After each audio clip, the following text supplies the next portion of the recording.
কোথায় গিয়েছিলে তুমি?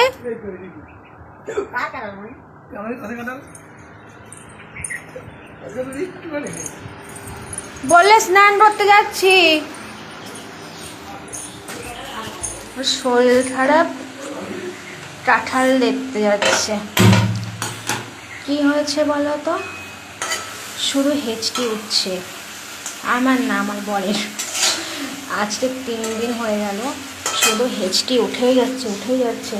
ডাক্তার থেকে ওষুধ এনেছে, ডাক্তার দেখিয়ে তো ওষুধও কাজ হচ্ছে না। এক একটা ডাক্তার বলে গ্যাসের জন্য এরকম হয়েছে, এক একজন বলে কি যে জল খাও, বাড়িতে জল খাও, মিষ্টি খাও। হ্যাঁ, এবার রাতের বেলা সারা রাত আজ 3 দিন ধরে ঘুমাতে পারি না। আমিও ঘুমাই না, এমনিতেও আমার ঘুম আসছে না, আমারও ঘুম আসছে না কয়েকদিন ধরে। তো তারপর ওরও হচ্ছে ঘুম টুম আসছে না, সারা রাত ধরে কাশি, তারপরে সারা রাত ধরে কাশি, আর হচ্ছে এরকম সিরিয়াসলি হাসি পাচ্ছে না, আমি হাসছি না, ঠিক আছে? এরকম হেঁচকি উঠছে, কন্টিনিউ হেঁচকি উঠে যাচ্ছে, কোনো সময় একটু শান্তভাবে মানে ভাবতেই পারছে না।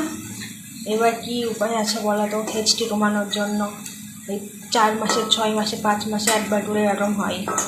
তো এই হলো অবস্থা, 3 দিন ধরে কন্টিনিউ চলেই যাচ্ছে। কবে যে সারবে ভগবান জানে। তারপরে মাঝে মাঝে জ্বর আসছে, ঠান্ডা লাগছে মাঝে মাঝে, মানে কি বলবো, কত টান হচ্ছে। তো যাই হোক, জানি না এবার খাওয়া দাওয়া একদম খাওয়া দাওয়া করতে পারছে না। যেই মানুষ 3-4 বেলা ভাত খায়, সেই মানুষ একবেলা খেতে পারছে না। 1 হাতা ভাত, এই চামচের 2 চামচ 3 চামচ ভাত, আর বড় চামচের 1 হাতা হয়ে যাবে, 2-3 চামচের ক্ষেত্রে মিলে যাবে। তো কিছু বলার নেই।